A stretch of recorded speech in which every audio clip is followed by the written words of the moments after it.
proyecto que se llama Chunima Mountain.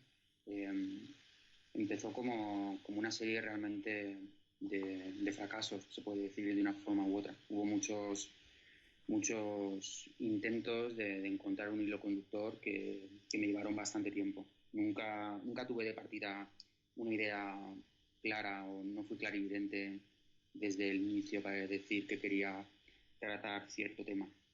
Y empezó más como las primeras claves para encontrar la solución, más que a nivel teórico, llegaron a nivel plástico. Sucedió algo, una situación lumínica en un momento en el que estaba recopilando imágenes. Es extraño porque yo trabajo con cámara analógica de medio formato y trabajaba en unos postulados de luz natural.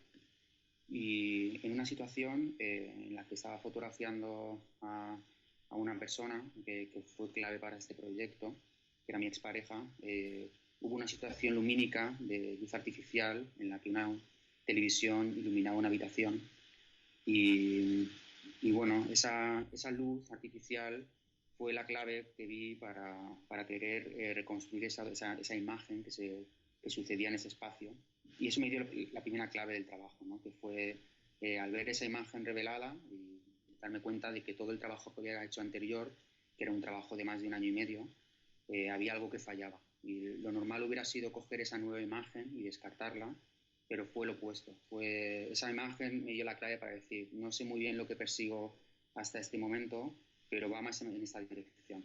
En un principio, como decía, esa primera clave del trabajo fue una clave estética, de darme cuenta de que me interesaba esa frontera un poco extraña en la cual no entendía muy bien si lo que aparecía era una fotografía, una pintura, un dibujo. Y luego hubo otra segunda clave que también fue muy espontánea, que fue la de encontrar las obras de Albert Biestra, que es este pintor de la escuela del río Hudson, finales del siglo XIX, que es un movimiento pictórico que se desarrolló en Estados Unidos. Y es extraño porque, bueno, yo soy licenciado en Historia del Arte y siempre me ha interesado mucho esa relación de intentar vincular lo íntimo, lo personal, con una pasión por una disciplina artística como es la historia del arte.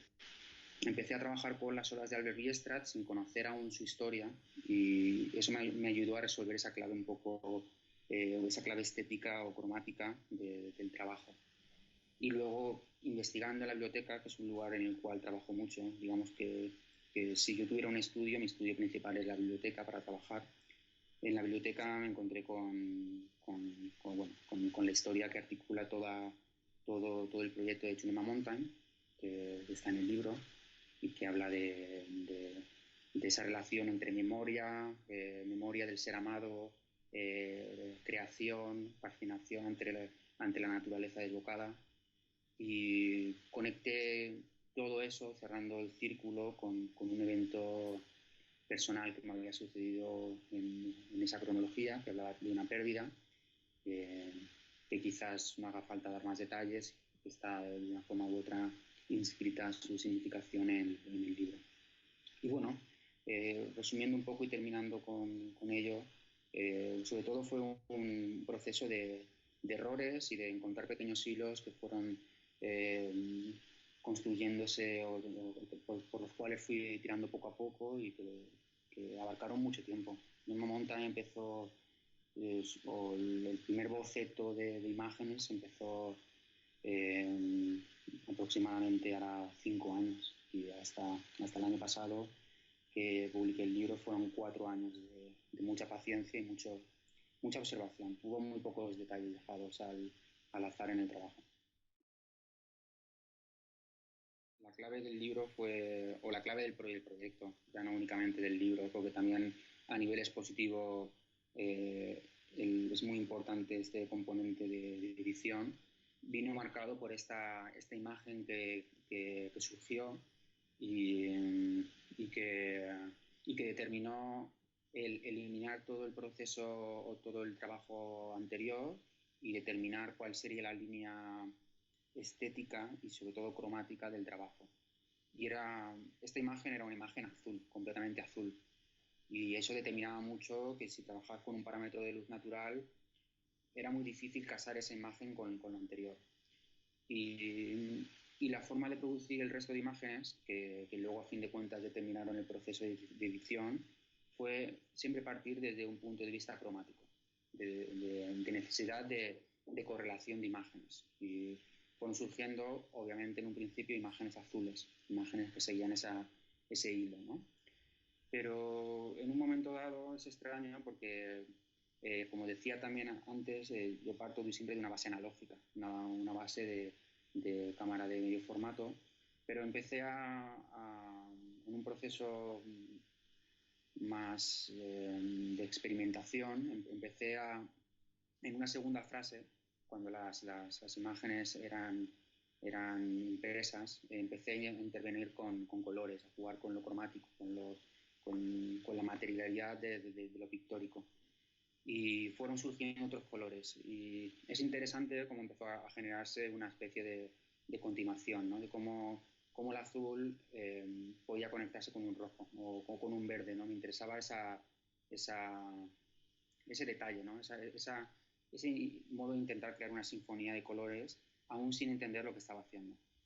Y luego ya cuando encontré la clave de Albert Biestraz y empecé a intervenir su obra pictórica bajo siempre estos parámetros de intervención, empecé también a investigar a nivel teórico sobre ciertas cuestiones que ya me interesaban, y una de ellas era la del cromatismo, ¿no? La del círculo cromático. Es extraño porque el anterior proyecto a Chunima Mountain es una pieza de vídeo donde también ya empezaba a formular este interés por lo cromático y el círculo cromático.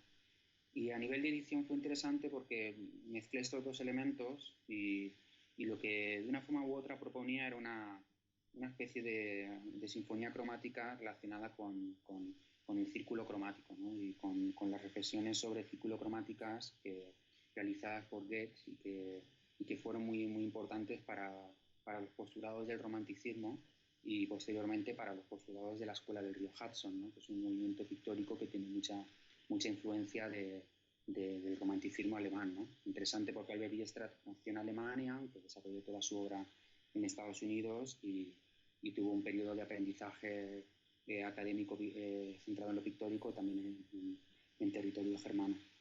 Y lo que propone el libro, y tanto el libro como la exposición, como todo formato del proyecto, es esa idea de una sinfonía cromática en la cual hay un moderno círculo cromático, un RGB, se podría decir así, que deriva en la desaparición del color, ¿no? Y de esta forma voy hablando también de las fases de este proceso de adoración o enamoramiento, se puede decir, ¿no?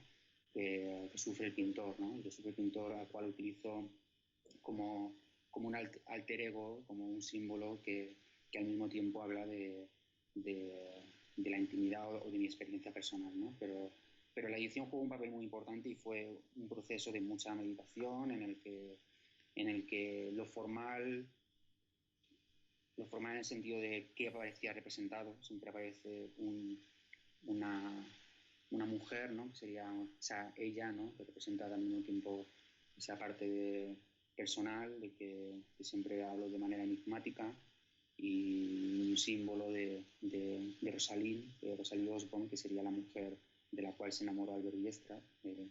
Aquel que lea el libro o vea el libro entenderá más esta información. Decía que aparece una ella como símbolo, aparece un él, que sería esta representación del alter ego de Albert Biestraz, y aparece una serie de paisajes tanto intervenidos de la obra pictórica de Albert Biestraz como paisajes míos fotografiados e intervenidos. Y más que un aspecto formal a la hora de edición, porque esos tres elementos estaban claros, repito que el elemento cromático fue el determinante, ¿no? Para saber intuir, mejor dicho, que debía continuar a cada una de las imágenes, ¿no? El texto juega un papel determinante a mi modo de entender. No únicamente por una relación con lo que sucede ahora, ¿no? En el cual parece que siempre hay que justificar de una forma u otra imágenes con texto, ¿no? Pero sí que es cierto que las imágenes se mueven en un sentido tan tan críptico, a lo mejor tampoco claro y tan interpretativo, a veces mezclando lo figurativo con lo abstracto, que sí que requerían de esta explicación. Y el texto fue un proceso también muy complejo de muchas reescrituras y vueltas de hoja. Creo que hice unas 6 o 7 versiones del mismo, en el cual me planteaba hasta qué punto tenía que contar, ¿no? Tenía que contar los planteamientos de lo que pretendía y los porqués, o cómo, hasta qué punto tenía que hablar únicamente de la historia del pintor y hablar de mi historia personal. Y era un poco un dilema, ¿no? De cómo enfocarlo. Y bueno, lo que más me interesó sobre todo fue esa idea de intentar crear el principio de una historia, ¿no? Una historia con cierto carácter épico, ¿no? En el cual se mezcla pasado, pero algo pasado que al ser tan pasado tiene una ápice de irrealidad de una forma u otra. Y me interesaba esa forma de empezar con la tercera persona, con ese narrador omnisciente, ¿no? Y entablarlo con ese sentido, como decía, un poco de aventura épica, ¿no? Si no recuerdo mal, el texto dice: en la primavera de 1863, el pintor o el paisajista Albert Bierstadt emprendía su segundo viaje a través de las montañas rocosas, y me interesaba ese posicionamiento de contar una historia de aventuras en la cual, en vez de descifrar todos los enigmas del proyecto, lo que hago, sobre todo en el tercer párrafo, es más formular preguntas, ¿no? Formular una serie de cuestiones que dejen ese sentido un poco abierto a la interpretación, ¿no? En el cual aparece de una manera creo que más clara, ¿no? La historia de Albert Bierstadt, ¿no? De sus intenciones, de lo que le sucedió a él, pero luego aparecen una serie de preguntas que, bueno, que un lector con más interés puede encontrar alguna de las claves más enigmáticas, ¿no? Pero bueno, fue un texto problemático que es el adecuado para este contexto, que es el contexto del libro, pero luego en otros contextos de trabajo, a nivel de caso o demás, suelo utilizar otra versión que es más explicativa de una forma u otra, que cuenta más algunos de esos enigmas, habla más quizás de la base pictórica e histórica del proyecto, ¿no? Pero al menos en el del libro sí que me interesaba que tuviera ese cáliz un poco épico y al mismo tiempo de dejar un poco abierto la interpretación